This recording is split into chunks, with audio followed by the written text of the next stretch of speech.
அலைக்கும் வரஹ்மத்துல்லாஹி வபரகாத்து. எப்பொழுதுமே உயர்ந்த சிம்மாசனத்தை நீங்கள் விரும்புவதில்லையே ஏன் என்ற ஒரு கேள்வியை புத்தரிடம் கேட்கப்பட்ட பொழுது, தரையில் இருப்பவன் எப்பொழுதும் தவறி விட மாட்டான் என்ற பதிலை தந்தாராம் புத்தர்.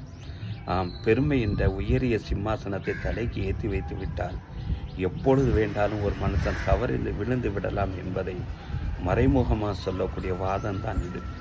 ஒரு மனுஷன் தனக்கு தலையில் பெருமையை ஏற்றிட்டான்னு சொன்னார், நம்மை சுற்றி இருக்கக்கூடிய நபர்களெல்லாம் அற்பமானவர்களாக தான் தெரிவாங்க. தன்னிடம் இருக்கக்கூடிய அந்த பொருள் தான் உயர்வானது என்று ஒரு மனுஷன் என்ன ஆரம்பித்து விட்டான் என்று சொன்னார், மற்ற நபர்கிட்ட இருக்கக்கூடிய பொருள் தான் தாழ்வானது என்ற எண்ணங்கள் தோன்ற ஆரம்பித்துவிடும். அதன் காரணமாக இன்னமும் இந்த உலகத்தில் தான் பெரியவன், தன்னால் உருவாக்கப்பட்டவைகள் தான் உயர்வானது பலமானது என்று எண்ணக்கூடிய எத்தனையோ வல்லரசு நாடுகளுக்கு இயற்கை சீற்றங்களை கொடுத்து அவனுடைய பெருமையை அடிக்கக்கூடிய ஒரு வேலையை தான் இறைவன் தந்திருக்கிறான்.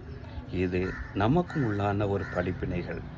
சஹீஹுல் புகாரியில் நபிகள் நாயகம் ஸல்லல்லாஹு அலைஹி வஸல்லம் இவ்வாறு சொல்வாங்க, ஹக்குன் அலல்லாஹ், அல்லாஹ் தன் மீது கடமையாக்கி இருக்கிறார். எதை தெரியுமா?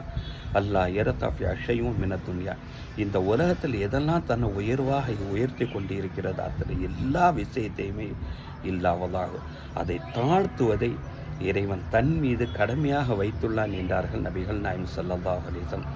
அங்கு நடக்கக்கூடிய படிப்பினைகள் நமக்கும் உண்டானது தான்.